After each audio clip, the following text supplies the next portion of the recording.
설교를 시작하면서 먼저 여러분에게 사진을 한 장 보여드리겠습니다.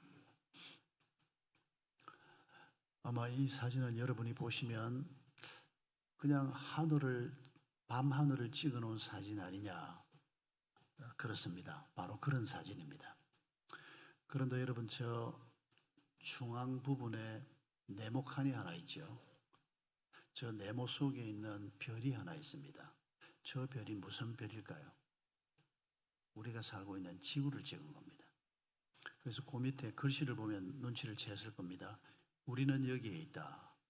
그런데 저 네모칸 속에 있는 별이 지금 우리 눈에 띄는 별들이 많이 있지 않습니까? 여러분, 저 좀 큰 별들은 그냥 별이 아닙니다. 저 좀 네모칸 왼쪽 아래 가운데 오른쪽에 큼직큼직한 별들이 있는데 저건 대개 은하계입니다. 거대한 은하계 하나를 멀리서 찍으면 저렇게 나타납니다. 우리가 밤하늘을 볼 때도 우리 눈으로도 은하계가 보일 수 있습니다. 저 사진은 언제 찍은 사진인가 하니까 1990년 2월 14일 보이저 1호라고 하는 나사가 쏜 우주선이 지구에서 60억 킬로미터 떨어진 지점에서 저 사진을 찍은 겁니다. 보이저 1호는 1977년에 쏘아 올렸습니다. 시속 6만 1200km로 지금 현재도 달리고 있습니다. 지금 48년 됐는데 아직도 계속 달리고 있습니다. 그런데 아직도 태양계를 벗어나지 못했습니다. 48년을 달렸는데도 이렇게 빠른 시속 6만 1000km면 여러분 얼마나 빠른지 상상도 안 되는 속도 아닙니까? 총알보다 더 빠릅니다, 이 속도가. 그런데도 이제 태양계 외곽에 지금 가 있습니다. 그런데 1990년에 나사에서 토의를 시작합니다. 지금 지구로부터 점점 멀리 가고 있는데 카메라는 지구 반대편을 향하고 있습니다. 그래서 사진을 찍어서 계속 지구로 보내오는 겁니다. 그런데 나사에서 저 카메라를 반대쪽으로 돌리자. 그래서 지구를 한번 찍게 하자. 반대가 많았답니다. 왜냐하면 반대쪽으로 카메라를 돌리면 태양 광선이 바로 직사광선으로 들어갑니다. 만약에 그랬다가 카메라 고장나면 어떡하냐? 그러면 어마어마한 돈을 들여서 쏘아 올렸고 수십 년 동안 우주 공간을 날면서 사명을 감당해야 하는데 카메라 고장나면 끝입니다. 찍지를 못하니까. 그런데 나사에서 찍기로 결정을 합니다. 그리고 1990년 2월 14일 날 지구에서 60억 킬로미터 떨어진 지점에서 저 사진을 찍은 겁니다. 60억 킬로미터면 어딘가 하니까 여러분, 태양 다음에 수, 금, 지, 화, 목, 토, 천, 해, 명 많이 외웠지요. 아마 지금도 다 외우고 있을 겁니다. 어릴 때 하도 과학생들이 닥달을 해가지고. 그런데 맨 마지막 별이 명왕성인데 이 별은 태양계 별이 아니라고 해서 요새는 없어졌습니다. 그런데 이 명왕성 궤도가 어딘가 하니까 지구에서 59억 킬로미터 떨어져 있습니다. 그러니까 저 우주선이 명왕성 궤도를 벗어나서 한 1억 킬로미터쯤 더 갔을 때 카메라 렌즈를 돌려서 저 사진을 찍은 겁니다. 하늘에 별이 많은데 여러분, 큰 별은 어느 정도로 큰 거 아니까 지금 현재 발견된 가장 큰 별은 태양을 1000억도 아니고 조도 아니고 그러니까 10조가 1경 아닙니까? 태양을 1경계쯤 갖다 넣어야 될 정도로 큰 별들이 우주에 있습니다. 별 하나 크기가. 그러니까 이 별을 태양계 자리에 갖다 놓으면 한 목성까지 꽉 차는 겁니다. 여러분, 우주라고 하는 것이 지금 과학이 발달되고 나니까 한 100년 전만 해도 그냥 하늘에 별이 한 5,000개, 6,000개쯤 떠 있나 보다 이렇게 생각했습니다. 근데 망원경이 생기고 그리고 지금은 망원경이 대기권 바깥에 있는 망원경들이 있습니다. 이게 지구의 공기층을 뚫고 사진을 찍으니까 사진이 희미한데 아예 공기층 밖에서 사진을 찍으니까 어마어마한 사진들이 들어옵니다. 그런데 그 중에서도 가장 어마어마한 사진이 방금 본 그 사진입니다. 인류가 한 번도 본 적이 없는 지구가 먼지 한 톨 크기도 안 되는 여러분, 그 지구에 우리가 얹혀 있는 겁니다. 그 그 지구에서 수천 년 동안 서로 미워하고 전쟁하고 죽이고 살리고 찢고 볶고 우리가 살고 있는 겁니다. 저 우주선이 찍은 사진을 보면 이 하늘에 별이 이렇게 많은데, 여러분 현재 발견된 우주의 크기가 어느 정도인가 하니까 우주의 이쪽 끝에서 저쪽 끝까지의 거리가 930억 광년입니다. 초속 30만 킬로미터로 달리는 빛이 930억 년을 달리면 이쪽 끝에서 저쪽 끝까지 간다는 겁니다. 어느 정도 크기인 줄 우리가 상상을 할 수가 없습니다. 그런데 그 바깥에는 뭐가 있냐? 아무것도 없을 거다, 그렇게 생각하는 학자들은 아무도 없습니다. 지금 관측이 안 될 뿐이지 그 바깥에도 무언가가 있을 것인데, 그러면 이만한 우주가 몇 개가 또 있단 말이냐? 심지어 어떤 학자들은 우주 전체, 지금 발견한 우주 전체가 다중우주론이라고 해서 어마어마하게 많을 것이다, 이렇게 주장하는 사람도 있을 정도입니다. 여러분, 이 우주를 누가 지었다고요? 하나님이 지으셨다고 성경이 말합니다. 그러니까 하나님이 얼마나 크신 분인가를 우리가 묵상하고 싶으면 성경을 보면 되지만은, 저는 이 천문학적인 자료들을 우리가 좀 접해보면 이 어마어마한 우주를 하나님이 지으셨다? 상상이 되지 않습니다. 그리고 우리 별 지구가 저렇게 조그만한 저 별에 우리가 매여서 지금 살고 있으면서 하나님이 이 모든 것을 지으셨고, 그 지으신 하나님이 우리에게 너희가 그렇게 살지 말고 내가 주는 관점을 가지고, 내가 주는 목표를 가지고, 내가 주는 길을 걸어가라. 그러면 너희들이 승리자가 될 것이다. 죄를 이기는 자가 될 것이고, 약점을 이기는 자가 될 것이고, 환경을 이기는 자가 될 것이고, 내 마음의 욕망을 따라 살지 않는 사람이 될 것이다. 이렇게 약속하고 있는 것입니다. 여러분, 하나님께서는 우리가 하나님의 관점을 가지고 살기를 원하십니다. 죄인의 안목, 그저 내 눈에 보이는 것밖에 보지 못하는 이런 안목을 가지고 살면, 그리고 그걸 가지고 결론을 내리면 결국 우리는 죽을 수밖에 없고, 하나님의 뜻을 헤아릴 수 없고, 하나님의 능력도 헤아리지 못한 채 살다가 끝나는 겁니다. 그런데 하나님의 관점을 가지고 사물을 바라보기 시작하면 모든 것들을 새롭게 볼 수 있게 됩니다. 하나님의 관점을 가지고 과거를 바라보면 내 과거가 너무 고통스럽고 아예 지워버렸으면 싶은 과거인데도 아닙니다. 나는 하나님을 모를 때 고통 속에 그 과거를 살았더라도 하나님의 관점에서 그 과거를 다시 보면 그런 과거가 있었기 때문에 오늘 내가 있었고, 그런 과거를 통해서도 하나님께서 우리에게 주시는 은혜가 있는 것을 발견하게 됩니다. 우리의 과거가 새롭게 해석된다는 뜻입니다. 현재도 마찬가지고 미래도 마찬가지입니다. 성경에는 하나님의 관점과 사람의 관점이 충돌하는 장면이 자주 기록되어 있습니다.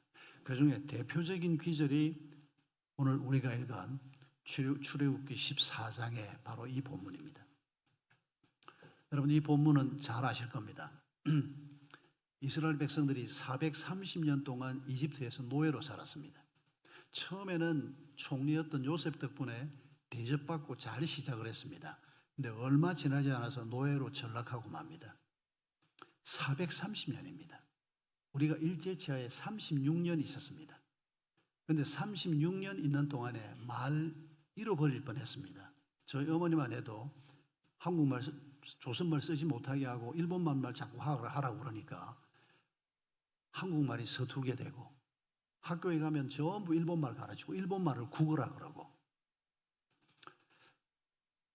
36년인데도 우리의 문화가 없어지고 한민족이라고 하는 정체성이 없어지지 않을까 싶을 정도의 위험이 생기는데, 여러분 430년이면 이건 정말 긴 세월입니다.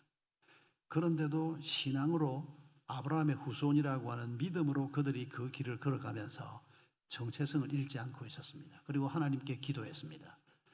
그리고 하나님이 보내신 분이 모세였습니다. 그리고 바로를 설득하기 시작합니다. 바로가 말을 안 들으니까 10번의 재앙을 내립니다. 그리고 장자의 죽음이라는 끔찍한 재앙을 통해서 바로가 마침내 굴복을 합니다.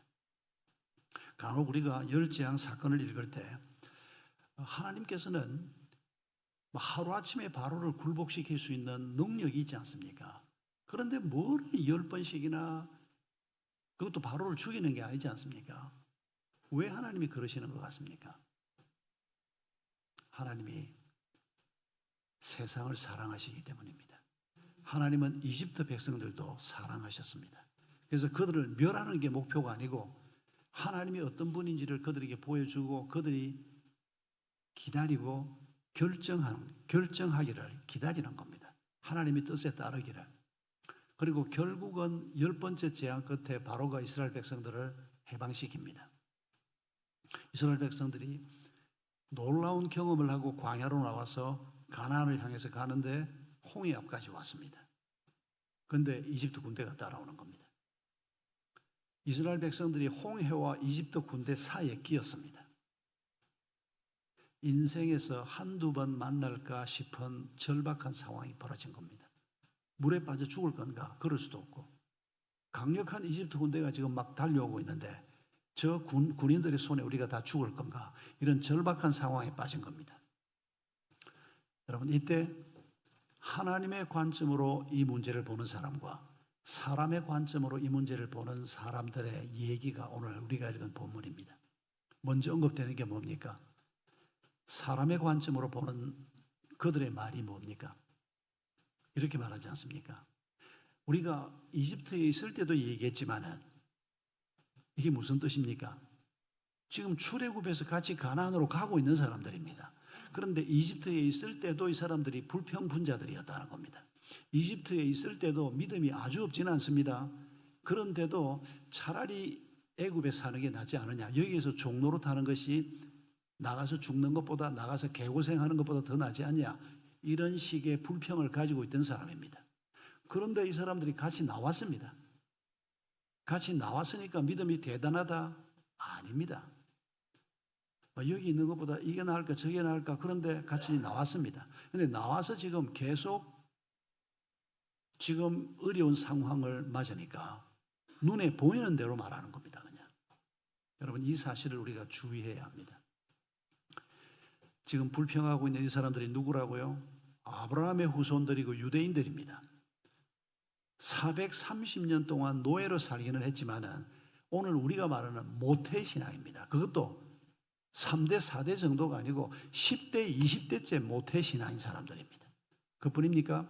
지난 몇 달 동안 그들이 경험했던 게 뭡니까?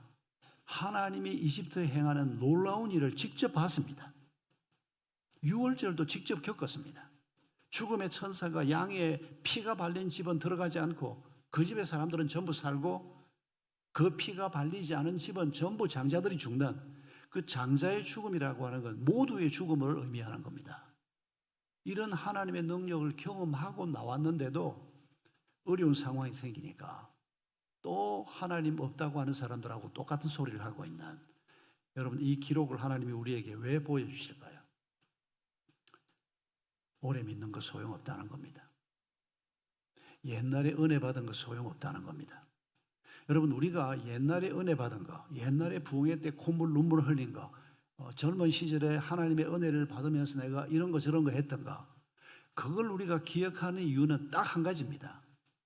과거에 은혜 베푸신 하나님이 오늘도 내 삶에 은혜 베푸시고 함께 하실 것이라는 믿음, 그거 위해서 우리가 과거를 기억하는 겁니다. 과거를 얘기하는 게 그냥 젊은 사람들 콧대를 납작하게 하기 위해서 과거를 얘기하는 겁니까? 아닙니다. 하나님은 그거 원치 않습니다. 과거에 우리가 은혜 받았던 것은 우리의 훈장이 아닙니다. 어디 가서 자랑거리가 아닙니다. 그건 나를 자랑하는 자랑거리가 아니고 하나님을 자랑하는 것입니다. 하나님이 내게 이렇게 은혜를 베푸셨다, 그걸 자랑하는 겁니다. 여러분, 오래 믿으신 여러분, 평생을 믿어오신 여러분, 과거는 잊어버리십시오. 기억해야 하는 건 딱 하나입니다. 과거에 하나님이 내게 이런 은혜를 베푸셨다. 그리고 오늘도 그 은혜를 베푸실 것이다. 요거 한 가지만 기억해야 합니다.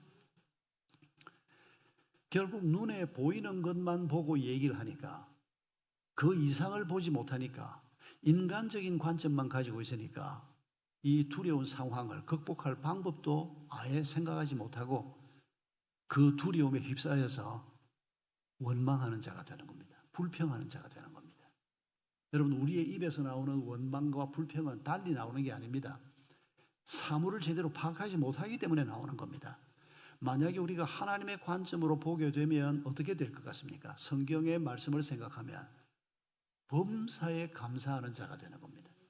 모든 일에 감사하는 자, 홍해 앞에 있든지 적이 나를 치러 오든지 어떤 두려운 일이 벌어지든지 그런데도 감사하는 이유가 뭡니까? 하나님이 우리를 건지실 것이기 때문입니다. 그런데 인간의 관점으로 보면 그게 안 보인다는 겁니다. 모세가 뭐라고 얘기합니까? 모세도 똑같은 위협에 처해 있습니다. 모세라고 해서 두려움이 없었겠습니까? 그러나 두려움이 와도 그 두려움을 내 마음속에 담아두는 게 아니고 이 두려움아 물러가라. 네가 나를 두렵게 만들지만은 그러나 하나님이 이 문제를 해결하실 것이다. 어떻게 해요? 모릅니다. 우리는. 하나님이 어떻게 하실지 우리가 미리 어떻게 알겠습니까? 그러나 지금 모세는 이 상황을 바라보지만은 함께 보고 있는 게 뭡니까? 하나님의 약속의 말씀입니다. 하나님은 가나안까지 데리고 간다고 했습니다. 그러면 여기서 죽일 리가 없지 않습니까? 하나님이 그렇게 시건하는 분입니까? 하나님이 자기가 말한 것을 지키지 못하는 분입니까? 모세는 그걸 믿고 있는 겁니다. 그러니까 이 믿음의 눈을 가지고 상황을 보니까 우리가 절대 여기서 죽지 않는다. 바로가 우리를 이길 수 없다. 바로가 하나님을 이길 수 없다. 그러니까 두려움이 극복이 되는 겁니다. 여러분, 이게 하나님이 우리에게 주고 싶어하는 하나님의 관점입니다. 예수 그리스도라고 하는 분을 바로 이런 하나님의 관점에서 한번 잠깐 생각해 봅시다.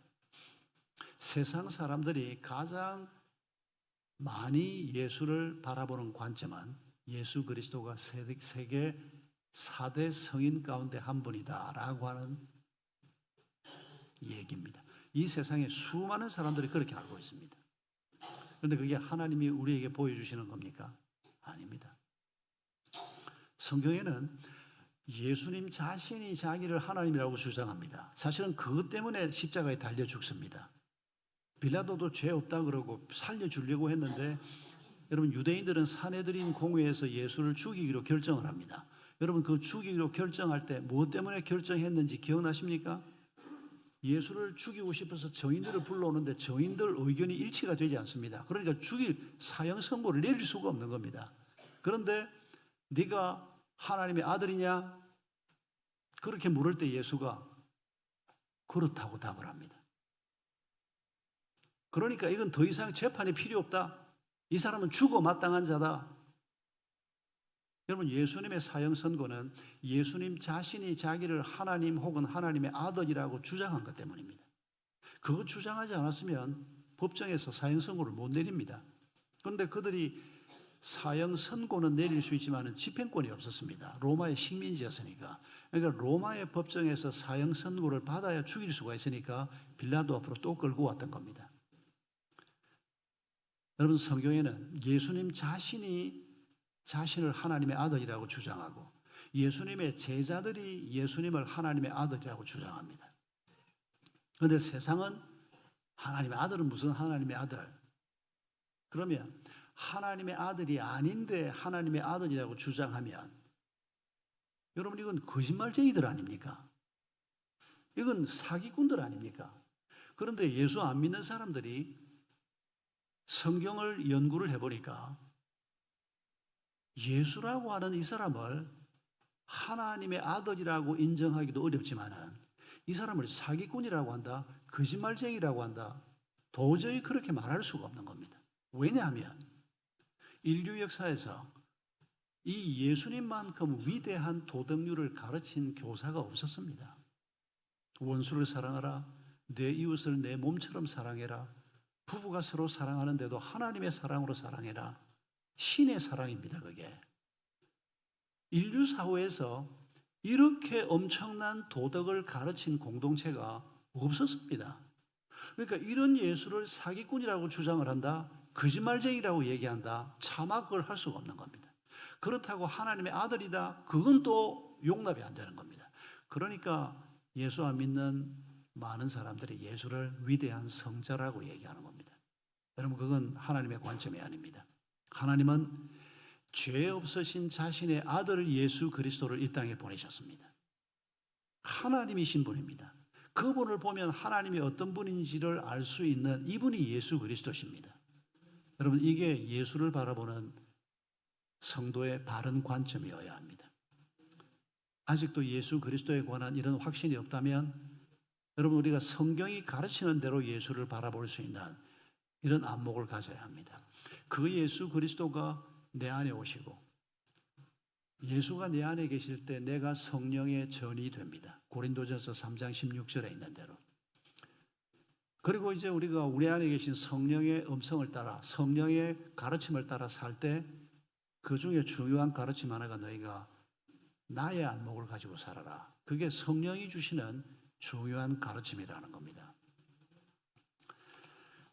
여러분, 우리가 하나님의 관점을 얼마나 가지고 있나 한 몇 가지 적용 얘기를 해보려고 합니다. 먼저 자녀를 보는 관점을 한번 생각해 봅시다. 여러분의 자녀들을 여러분이 어떤 사람으로 보고 있습니까? 여러분의 손주는 어떤 사람으로 보고 있습니까? 아유, 저거는 공부도 못하는 게 뭐 커서 뭐가 될라나? 그게 여러분이 여러분의 자녀나 손주를 바라보는 관점입니까? 아유, 저거는 몸도 약한 게 앞으로 뭘 할 수 있을까? 저거는 성질도 개팍한 게 저게 결혼 생활이나 할 수 있을까? 예, 부모인 당신이, 조부모인 당신이 가까이에서 우리의 아이들을 볼 때 아이들이 그런 약점을 우리도 가진 것처럼 가질 수 있습니다. 그러면 하나님은 우리의 아이들을 뭐라고 볼까요? 여러분, 시편 128편 3절을 보면 내 상에 둘러앉은 자식들은 뭐다? 감람나무다라고 말합니다. 누가요? 하나님이요.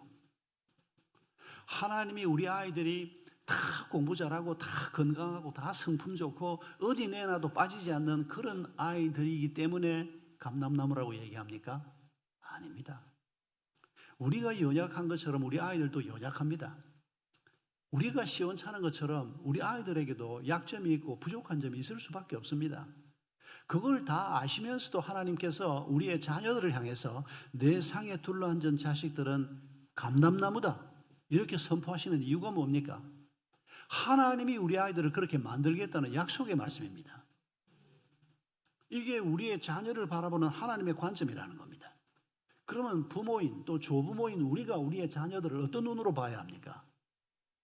여러분, 하나님이 그 귀한 아이들을 부모의 손에 맡겼습니다. 내가 낳았다고 내 자식이 아닙니다. 하나님의 자녀를 내가 잠깐 맡은 겁니다. 그러면 그 아이들을 하나님의 관점으로 바라보면서 연약한 점이 있어도 우리는 하나님의 말을 축복하는, 하나님의 언약을 축복하는 말을 할 줄 알아야 합니다. 너 공부가 조금 시원찮아도 괜찮아. 네가 잘할 수 있는 일이 있어. 너 몸이 좀 약해도 괜찮아. 하나님이 너를 감람나무라고 했어. 이게 그리스도인 부모가 해야 될 말이라는 겁니다. 그런데도 우리가 우리의 귀한 자녀들에게 얼마나 죄를 많이 짓는지 모릅니다. 아이들과 함께 기도하면서 정말 이 아이들이 남들보다는 잘할 수 있는 일이 뭔가, 그걸 가지고 직업을 갖는다면 어떤 직업을 가져야 할까? 주의 도우심을 구하면서 일단 우리의 자녀를 바라보는 관점 자체는 감람나무다. 여러분, 이거 잊지 마십시다. 여기에서 출발하지 않으면 부모가 하나님 앞에 죄를 범하는 겁니다. 감람나무라고 하니까 감이 잘 안 올 수가 있습니다. 감람나무를 본 적도 없고 감람나무를 키우는 집도 없는데 지금도 감람나무다. 성경은 그렇게 있으니까 번역은 또 그렇게 했습니다. 이걸 요즘식으로 바꾸어서 말하면 이렇게 말할 수 있습니다. 그리고 고덕신도시는 처음 와봤는데 송탄을 여러 번 와도 아주 어마어마하게 지어놓았고 지금도 막 올라가고 있습니다. 분당이 처음 개발될 때 제가 분당에서 개척교회를 해봐서 크기가 분당하고 비슷하다는 얘기를 듣고 사실 깜짝 놀랐습니다. 애가 셋이다? 누가? 제가요. 그러면 감람나무가 세 그루다 그런 얘기 아닙니까? 그걸 현대식으로 바꾸면 고덕신도시의 빌딩이 세 채다. 요건 감람나무보다 감이 확 오죠. 여러분 거기에 빌딩이 세 채를 가지고 있으면 이게 얼마나 든든한 일입니까? 돈이 전부는 아니지만은 하나님이 우리의 자녀들을 그런 관점으로 지금 보고 있다는 얘기입니다. 고덕 가지고 안 되겠습니까? 그러면 강남으로 갑시다. 명동으로 갑시다. 한국에서 제일 비싼 건물들 있는 데로. 여러분 그게 하나님이 우리에게 우리의 자녀들을 바라보는 관점이라고 얘기하는 겁니다. 내가 볼 때는 저거는 인간 될 것 같지 않아? 아닙니다. 하나님이 우리를 그런 관점으로 봤으면 우리는 다 지옥불 속에 떨어져도 마땅한 자들이었습니다. 그런데 하나님이 우리를 진리를 깨우쳐 주시고 우리를 구원하셨지 않습니까? 우리의 자녀들에게도 하나님께서 이 귀한 말씀으로 우리 자녀들을 복의 근원이 되게 하기를 원하시는 겁니다. 그러면 우리가 아무리 내 아이가 부족한 점이 많아도 이 아이를 위해서 하나님의 약속의 말씀을 마음에 품고 기도하는 겁니다.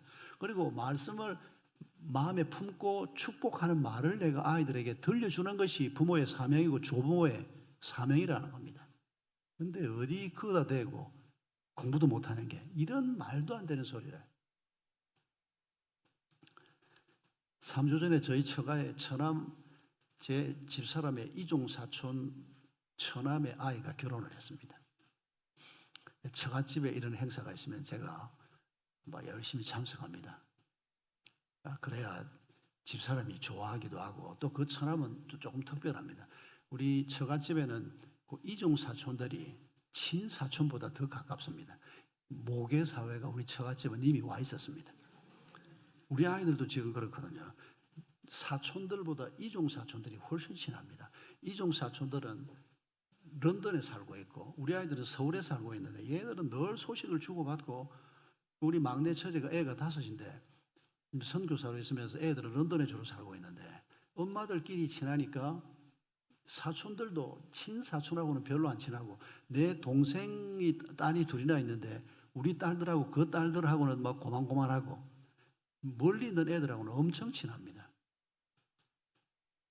그런데 우리 얼마 전에 결혼한 우리 이제 이종 처남의 딸이 가보니까 놀랍게도 신앙생활을 얼마나 잘하는지. 그날 주례하는 담임 목사님이 제가 기도하고 그 둘이 같은 교회에서 결혼을 했는데 목사님이 이렇게 얘기하는 겁니다. 여러분 이 신랑이 신부의 결혼 성낙을 받고 담임 목사인 자기를 찾아와서 하나님이 살아계심을 믿습니다. 이렇게 얘기했다는 겁니다. 신부를 너무 좋아했는데 깜이 아니야 얘가. 내가 봐도 깜이 아니야. 신랑 엄마 아빠는 마음이 좀 많이 상해 있는 겁니다. 신부가 보니까 예쁘고 키도 크고 유학까지 갔다 왔고 그런데 이 신랑은 장로님 아들이긴 한데 믿음은 있는데 들어만 합니다. 월급도 제대로 못 받는. 그런데 얘가 교회 안에서 한 자매를 좋아한 겁니다. 그런데 얘가 목사님을 찾아갔답니다. 목사님 아무개가 날 지금 데이트 신청을 했는데 어떡하지요? 그랬더니 걔가 가진 것은 없어도 믿음이 괜찮은 애니까 한번 만나보면 어떻겠냐. 이래가지고 목사님이 긍정적인 말을 해줘가지고 그래서 우리 처남은 그 목사님도 별로 좋아하지 않습니다. 그런데 둘이 시작을 했는데 이 우리 조카애가 남자애를 만나보니까 세상 관점에 볼 때는 뭐 좀 고만고만하지만은 부모님은 장로님 권사님이고 그래서 둘이 결혼을 하게 된 겁니다. 그러니까 신랑이 말하기를 하나님이 살아계심을 믿는다는 겁니다. 자기가 기도하면서 이 여자하고 결혼하기를 원했는데 그 기도를 응답했는데 누가 봐도 이건 이루어지지 않을 결혼이었는데 뭐 이런 얘기였습니다. 그런데 제가 사실은 걔들 얘기를 하려고 하는 게 아니고 그 제 이종 처남이 어릴 때부터 공부를 못했습니다. 공부에 별 관심이 없었습니다. 근데 교회는 열심히 다녔습니다, 얘가. 그래서 성품이 좋아요, 얘가. 제 아내보다 한 10살쯤 어린데, 그러니까 제가 그 집에 장가를 갔을 때는 이제 뭐 아주 어린 애였죠. 제가 대학원 학생일 때 결혼을 했으니까 걔가 그때 초등학생인가 중학생인가 그랬는데 늘 이제 왔다 갔다 하면서 바로 처갓집 옆집에 이모님이 살고 있었으니까 애가 너무 착한데 공부를 못해요. 대학도 못 갈 그런 상황이었는데 어떻게 해서 겨우 대학을 어디 뭐 찌질한 대학을 지금 아빠 말에 의하면 그러니까 갔는데 친한 친구가 하나 있었습니다. 그런데 그 친구 아버지가 양산에서 자동차 부품 제조업을 하고 있습니다. 종업이 한 200명 되는 제법 큰 중소기업이었습니다. 그런데 이 아버지가 아들한테 이 회사에 들어와서 훈련을 받고 이걸 맡아라. 아들은 아빠 나는 비즈니스에 관심 없다고. 내 친한 친구가 있는데 얘가 사람도 좋고 능력도 있을 거라고. 지 친구 내 처남을 아빠한테 소개를 했고 아버지가 친구 아들을 데리고 일을 해보니까 너무 잘하거든요. 그 회사를 얘가 물려받았습니다.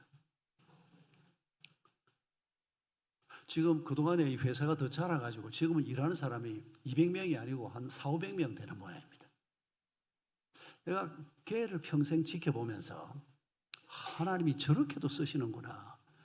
공부 못한다고 능력 없는 게 아닙니다. 걔가 잘할 수 있는 일이 있다고요. 그러니까 부모가 애들 공부도 못하는 게 하고 지도 못해놓고 그렇게 애들 기죽이는 게 아닙니다.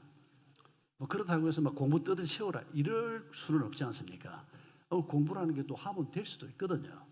그러나 공부보다 더 중요한 게 하나님과의 관계입니다. 너무 애들을 그냥 내리찍고 그냥 막 이러다가 애들이 엄마 아빠가 싫어지면 엄마 아빠가 믿는 하나님도 싫어. 이건 큰일 날 일입니다. 아이들이 믿음 안에서 길을 걸어가게 하시되 하나님의 관점을 가지고 우리가 자녀를 바라보면서 기도하면 여러분 반드시 우리 자녀들의 삶에 하나님이 주시는 복이 있다는 것을 우리가 확신해야 합니다.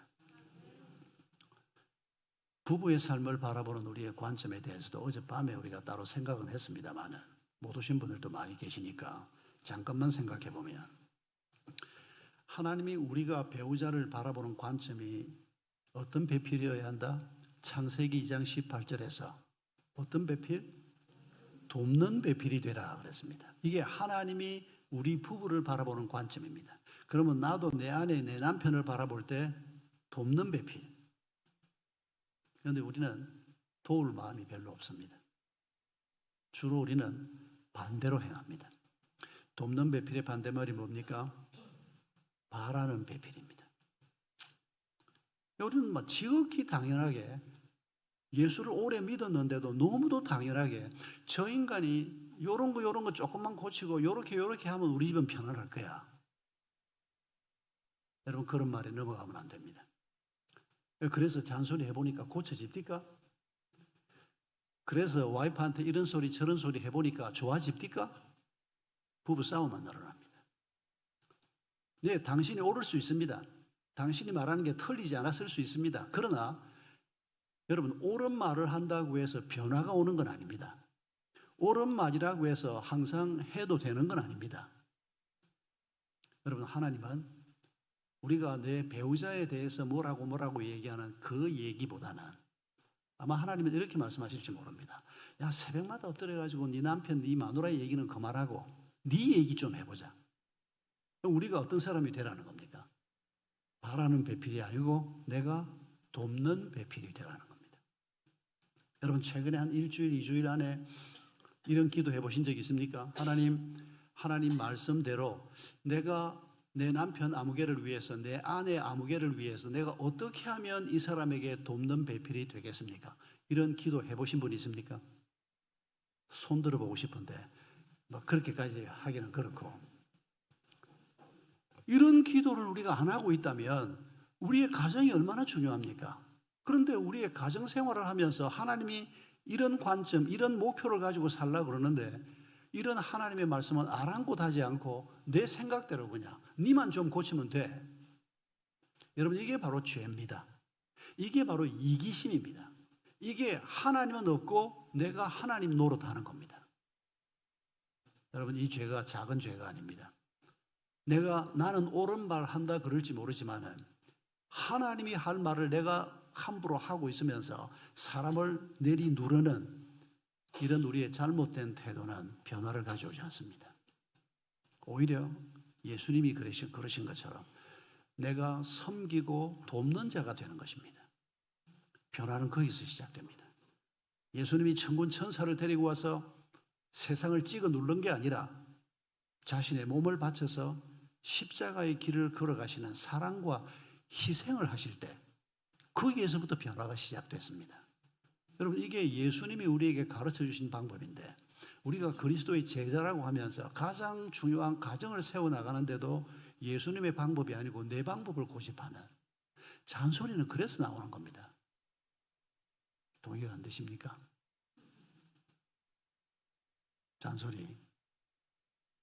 잔소리가 하고 싶을 때는 아주 지혜롭게 내가 널 봐서 아는데 이런 식으로 하는 게 아니고 그러면 벌써 듣는 사람이 탁 기분이 상합니다. 그냥.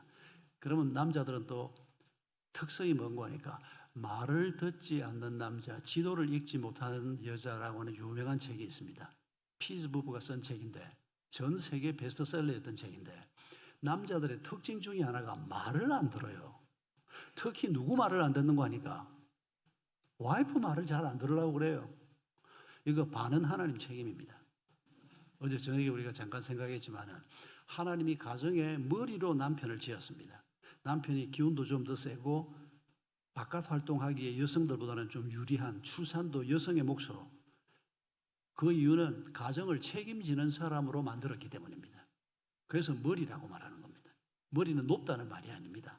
가정을 잘 섬기는 자라는 뜻입니다. 그러다 보니까 머리 노릇을 하려고 하다 보니까 남의 말을 잘 안 듣습니다. 자기 주관대로 하려고 하는 이런 의식이 남자들에게는 여성들보다는 좀 더 강하다는 겁니다.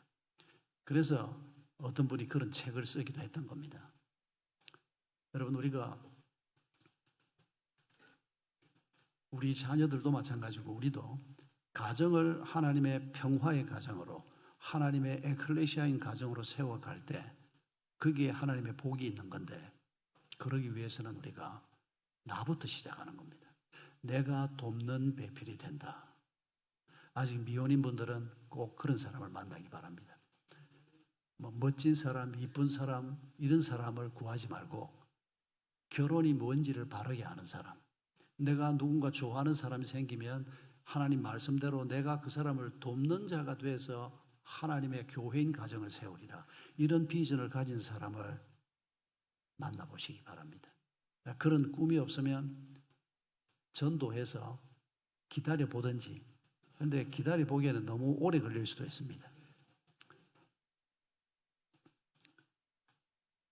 직업을 보는 관점에 관한 얘기를 하나 더 나누어 보겠습니다. 여러분, 우리가 직업을 생각할 때 하나님께서 내가 나쁜 짓 하지 않고 갖는 직업이면 복을 주셔서 많이 벌어서 가족들이 먹고 살고 헌금도 하고 그렇게 살았으면 좋겠다.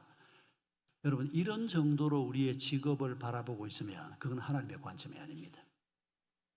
여러분, 서양 사람들이 종교 개혁 이후로 직업을 vocation이라고 부르는 거 영어 하시는 분들은 기억할 겁니다.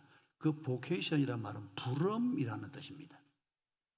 우리가 생각하기에는 신학교로 가고 선교사로 가는 건 하나님의 부르심을 따라 되는 건데 내가 회사에 취직을 하고 내가 비즈니스를 하는 거기에도 하나님의 부르심이 있나? 그건 우리가 잘못 생각하는 겁니다. 모든 직업으로 하나님이 우리를 부르시는 겁니다.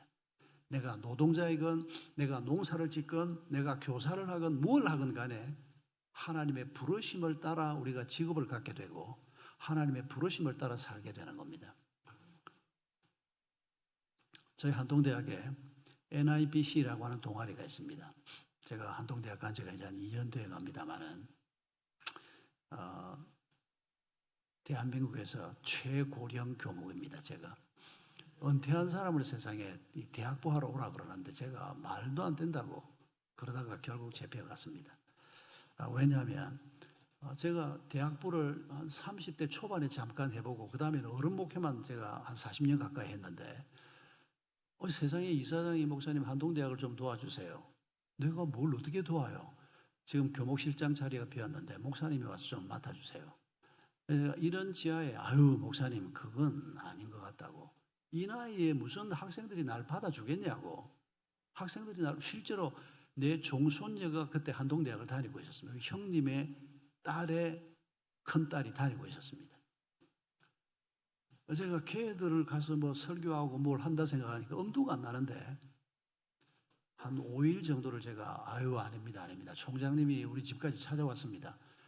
총장님하고 만나서 얘기를 많이 했는데 총장님은 참 좋은데 그래도 내가 가는 건 아니다 그랬는데 새벽기도 마치고 예배당에 앉아서 하나님 오늘 내가 못 간다는 편지를 오늘은 보내야 되는데 어떡하지요?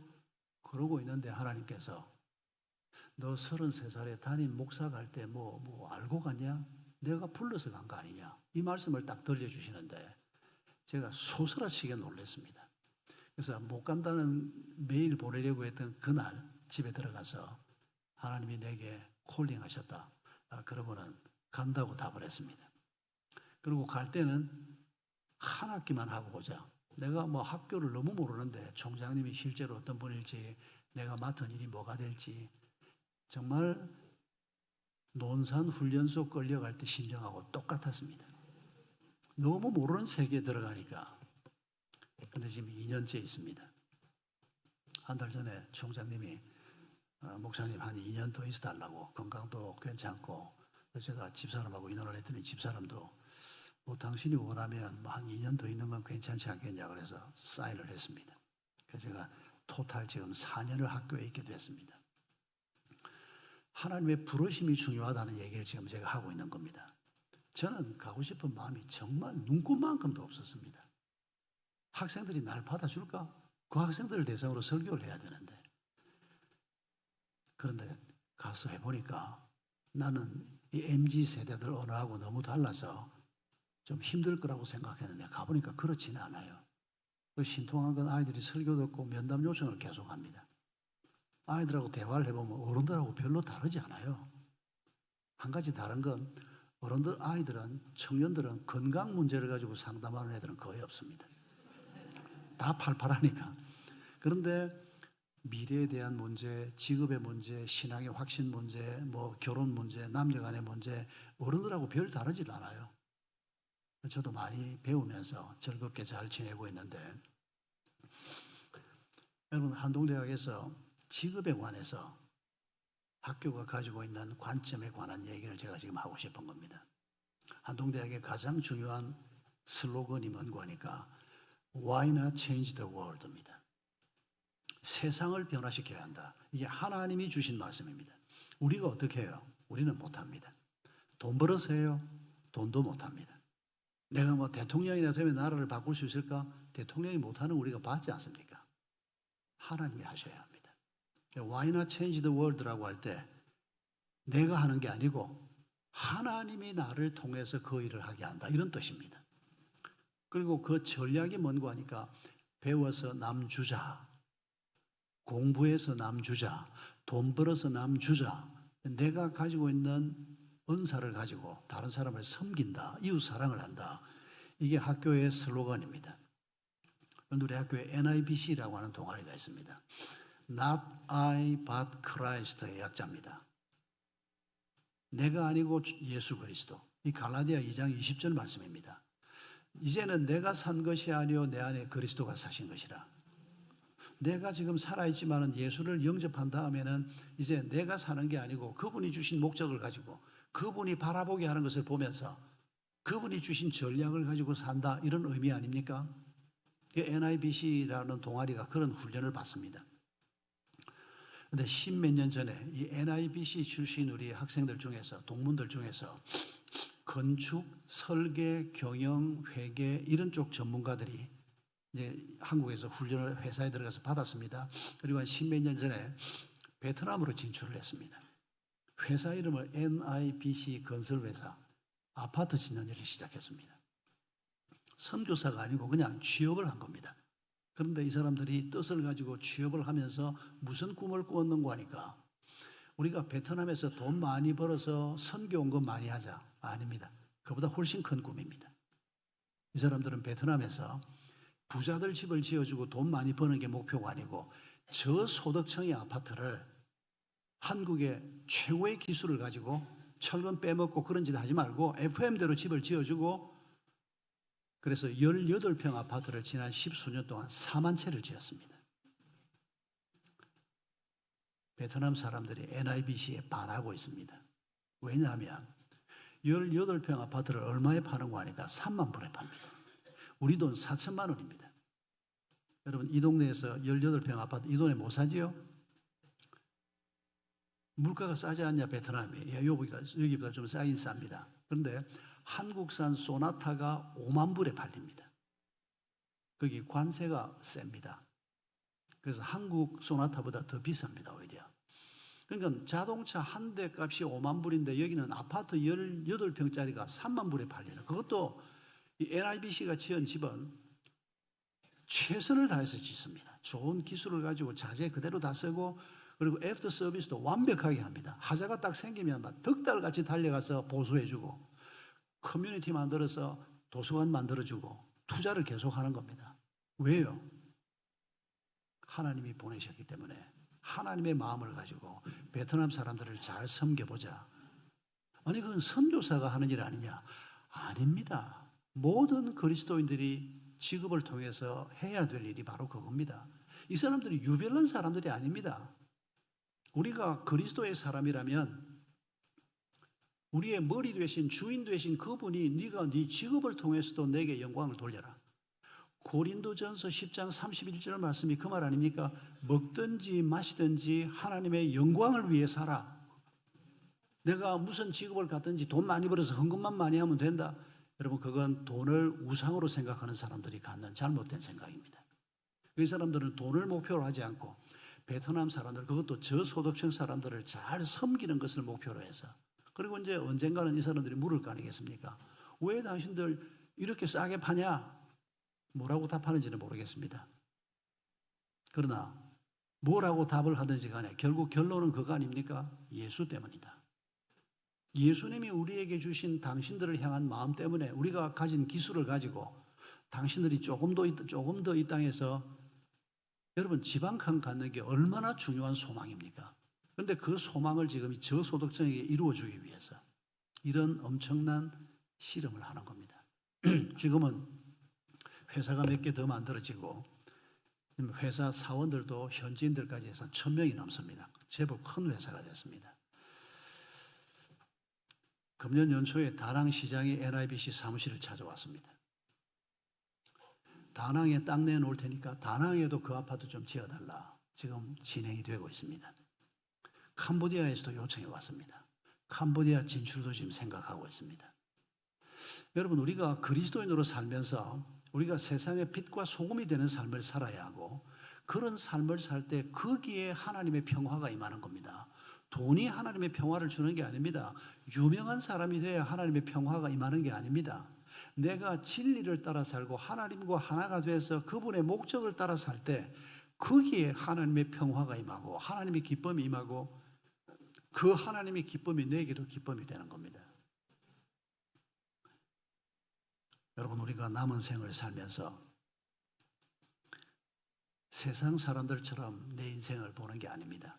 세상 사람들처럼 살려고 하면 결국 뭐 돈이면 최고고 하나님이 돈만 주시면 내 노후도 편안할 수 있고 내 아이들도 잘 키울 수 있고 뭐 교회도 우리 목사님 목회하는데 내가 헌금 많이 해서 도와주고, 여러분 그건 벌써 돈을 우리가 너무 과대평가하고 있는 겁니다. 돈이 아니고 하나님이 그 자리에 있어야 합니다. 그리고 나는 하나님의 관점으로 매사를 바라보고 어떻게 하면 내가 하나님의 마음을 품을 수 있을까? 어떻게 하면 하나님의 생각을 내가 가질 수 있을까? 말씀을 통해서 우리가 훈련받는 겁니다. 좋은 설교라고 하는 것은 성경을 잘 보는 관점을 갖게 해주는 게 좋은 설교입니다. 재미있는 설교가 좋은 설교가 아닙니다. 설교를 들으면 우리 목사님이 성경을 이렇게 해석하는구나. 내가 성경을 읽을 때 이렇게 해석해야 하는구나. 여러분 그런 걸 좋은 설교라고 하는 거지. 막 배꼽 잡고 웃고 그냥 막 재미있었는데 집에 가면 남는 게 아무것도 없다. 그건 좋은 설교가 아닙니다. 좋은 설교에 대한 평가도 우리가 그런 관점에서 할 수 있어야 내 삶이 말씀으로 부요해질 것입니다. 여러분 하나님께서 이 부족한 우리에게 이런 하나님으로 내 삶 속에 들어오시기를 원하는 것입니다. 여러분 이런 하나님을 우리가 자랑하고 살아야 합니다. 너무 큰 자랑거리 아닙니까? 얼마 전에 제가 은퇴한 교회 집사님 한 분이 오래간만에 카톡을 보내왔습니다. 뭐라고 보내왔는가 하니까 목사님, 사흘 전에 친구들하고 분당 외곽에 있는 어느 칼국수 집을 갔는데 너무 맛있더라고. 목사님 생각이 났다고. 제가 말로는 뭐 전천후 잡식성이라고 제가 그러는데 뭐든지 제가 잘 먹습니다만은 가리는 것도 없고, 그래도 제일 좋아하는 게 뭐냐 그러면 칼국수입니다. 왜 칼국수를 좋아하게 됐을까요? 우리 어머니가 너무 맛있게 어릴 때부터 그걸 끓여주었기 때문입니다. 그러니까 혼자서 날 보고 어디 뭐 먹을래요? 그러면 저는 칼국수집 갑시다. 근데 집에 가면 절대 이 말이 용납이 안 됩니다. 목사님들이 그 요청을 들어주질 않습니다. 그래서 집에 가서는 제가 칼국수집에 가본 적은 없는데 그 형제가 내가 칼국수 좋아한다는 걸 기억하고 있었던 모양입니다. 그리고 칼국수를 먹으면서 와, 이거 맛있다, 내 생각을 했다는 겁니다. 여러분, 우리도 그렇게 살죠? 우리 집에 얼마 전에 뭐 조금 전입니다만 전화가 왔습니다. 아침 8시 반에 전화가 왔습니다. 집사람이 전화를 들었는데 김 권사님하고 전화기를 들고 안방에 들어가서 한 20분을 통화를 하고 나왔습니다. 그러니까 아침 9시 전이면 좀 빠른 시간 아닙니까? 밤 늦게 아침 일찍 전화가 오면 그때만 해도 어머님이 살아계실 텐데 긴장을 하게 됩니다. 혹시 누님 전화인가? 누님이 어머니하고 같이 살고 있었거든요. 그런데 집사람이 전화기를 들고 나면서 권사님, 목사님이 아직 집에 있는데 오늘은 막 간단하게 이렇게 끝내자고 20분을 전화를 하고 나왔는데 그렇게 얘기를 하면서 내 옆에 다시 앉았습니다. 제가 결혼 초 같았으면 여보 20분이야 뭐 간단하게 그랬을 건데 결혼 생활하면서 20분이 짧은 시간이라는 걸 제가 이제는 압니다. 남자들은 20분 하면 긴 시간이지만은, 그래서 제가 물었습니다. 여보, 김 권사님, 어느 김 권사님 왜 이 시간에 전화를 했대? 일찍이 전화한 게 무슨 일이 있으니까 좀 일찍이 한 거 아닙니까? 담임 목사였던 우리 집에. 그러니까 별거 아니고, 별거 아닌데 왜 8시 반에 전화를 했어? 궁금하지 하니까 당신 뭘 그런 걸 꼬치꼬치 묻고 그래? 아니 궁금해서. 그날 제 아내가 한 말이 뭔지 아십니까? 김 권사님이, 우리가 우성아파트에 사는데 우성아파트 상가에 미장원이 있었습니다. 우리 김 권사님도 그 아파트 미장원, 우리 집사람도 그 아파트 미장원을 다녔는데 우리 권사님은 대각선 방향에 뭐 백양 아파트인가 뭔가에 사는데 그 상가에 미장원이 새로 생겼다는 겁니다. 그런데 그 미장원이 파마가 더 잘 빠진다는 겁니다. 그리고 파마 값이 5,000원이 싸다는 겁니다. 이 중요한 소식을 전하려고 친구 권사들한테 뭐 목장 식구들한테 연락을 하고 사모님한테 전화를 했는데 그 전날 하루 종일 몇 번을 해도 안 받더라는 겁니다. 그래서 그 다음날 아침에 사모님 나가기 전에 일찍이 한다고 8시 반에 전화를 한 겁니다. 여러분도 이런 전화 종종 하시죠? 뭐 맛있는 걸 먹는다든지 싼 미장원, 파마 잘 빠지는 미장원, 파마 잘 빠지는 거 중요합니다. 우리 VIP 하나가 교회 와서 등록을 했는데 한 2주 잘 나오더니 주일날 교회를 안 왔어요. 그래서 왜 안 왔냐 했더니 토요일날 파마를 했는데 파마가 잘 안 빠져가지고 속이 상해서 교회 안 왔대요. 파마는 잘 빠져야 합니다. 우리 이러고 살지 않습니까? 맛있는 거 보면 누가 그거 좋아하는데 친구 불러서 같이 먹고 싶고. 그런데 예수는 우리에게 누굽니까? 우리에게 생명을 주신 분 아닙니까? 우리의 삶을 완전히 바꾸어 놓는 분 아닙니까? 이런 예수 얘기를 우리가 내 친구들한테 못한다? 이거 어떻게 생각해야 될까요? 저는 이 소중한 예수 그리스도를 내 가까운 친구들한테, 이웃들한테 말 못한다?